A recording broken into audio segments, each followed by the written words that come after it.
Alright, good morning guys.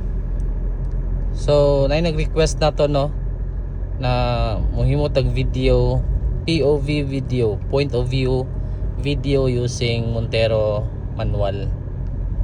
So, muna siya ang unit. No? Manual transmission 2022 model. So, ang mileage niya is 51,053. So far guys, ang consumption niya sa diesel kung long drive lang is nasa mga na to ang average din no.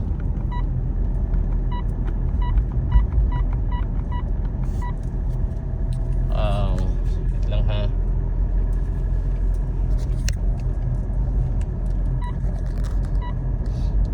So average niya 6.3 liter per 100 kilometers. Putang diyan sa dashboard.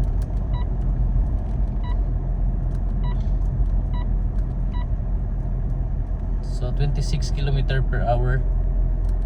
So kusog gid ang Montero mo kao no. So muna siya base na sa akong dashboard. Okay. So sa tong steering wheel, natin mga controls no. So nga ako ang experience ani no for the last 4 years. Okay guys siya ang ride sa Montero. Especially kung long drive. Sampulan ni lubak-lubak ni adalan. Dili ka siya bumpy. Medyo soft ang iyang suspension. Una every time mag-drive ko long drive ingabot sa balay dili ra gyud kayo kapoy ang lawas dili kini mo ma-feel ang body roll no. So medyo comfortable ra ang ride gyud ni Montero. Ang ako lang is I think ang fuel consumption medyo taas-taas yan no, compared sa Fortuner. So karon padulong mo tag probinsya karon. And then akong another comment sa Montero no, this is a point of view lang on my own perspective po. Medyo ang clutch niya no, kailangan gid mo siya pugnan kay if ever dili nimo siya makontrol no, kayo ang clutch, ang clutching medyo mo bounce back mo gud siya, medyo mo sukol siya. So a lot of times kayo medyo na palungan ta no, especially katong time nga nag-adjust pa. And then in terms of handling, so far so good para sa kuwang Montero. Okay good guys siya guys. In terms of handling lang and comfy lang sa driving. Okay. Medyo okay gid siya no compared sa Fortuner. No, honest lang na siya nga feedback. Medyo tagtag yun ang Fortuner na compared sa Montero. Pero of course compare nimo sa Terra o comparable ra po siya sa Terra and Ford, pero the best gid ang Ford in terms of suspension. And then another po na ko nga na-observe ni Montero no is kaning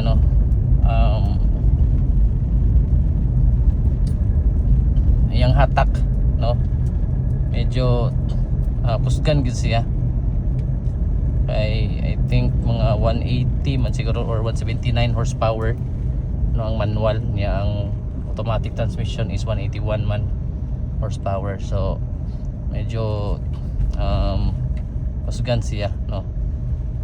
So far no for the last 4 years nga kung pag-drive maning Montero, so far so good gyud. Wala pa ko na encounter gyud kay Ginoo no. Wala pa tayo na encounter nga major problem ni Montero. So ang ano lang gyud guys, ang tip lang gyud is constant lang gyud nga PMS no. Bisag sa ano lang.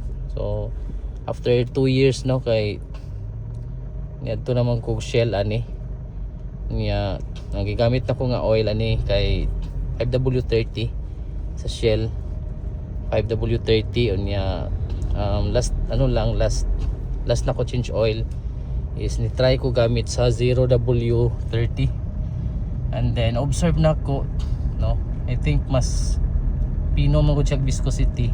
Na observe na ko nga medyo nahilom ang andar niya sa 0W30, no, pero fully synthetic man gyapon ang 5W30, but di lang ko sure if say pros and cons, no, kung in terms of viscosity ba ay recommended 5W30, pero nakitaan mo good nga another SUV po nag change oil nga 0W30, so medyo pricey lang gid siya, no, kay medyo mahal siyang oil, but na-observe na ko kay okay kayo ang performance niya, medyo hilom iyang makina, no. So kana lang siguro, no, ang ako ang makuan sa Montero is ang clutching unya medyo in terms of consumption, especially karon mahal ang diesel, no, so medyo taas siya og consumption, depende gyud po na sa driving habit nimo.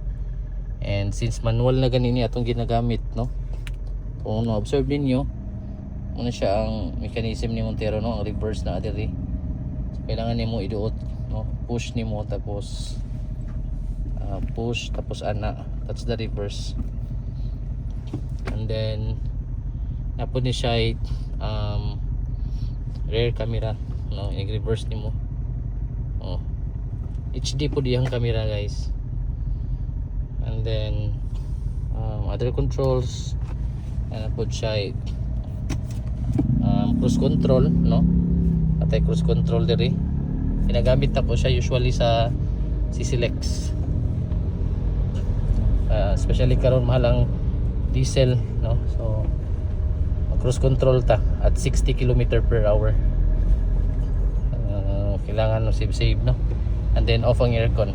So one of the tips po, no, makatipid ta sa diesel consumption, off ang stereo, then off po ang aircon sa CCLX lang po, no, aron at least makatipid-tipid. And then another tip is neutral, no, kung dahugon neutral, tapos until mabot sa ubos mo hinay ay mo shift, no, and then kana timing lang po sa imong pag-drive, no, dili ka mo dikit sa other cars, no, kay by rule it's one car apart man gyud dapat, no? So para at least dili pud ka maapiki sa pag-brake, no, anya tansya lang sa gasolinador, no, dili lang dutan kaayo, para at least dili lang kayo kusog kayo mo consume og diesel, no.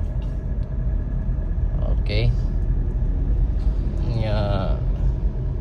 so far, no, spacious ligid ang Montero, 7-seater,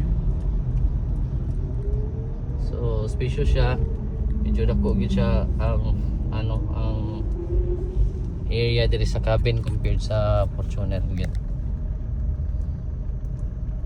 Okay, and then kana naman siguro guys, wala ko laing comment sa Montero, no, so far so good gyud.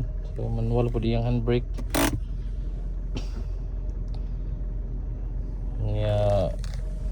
may parking sensor dere,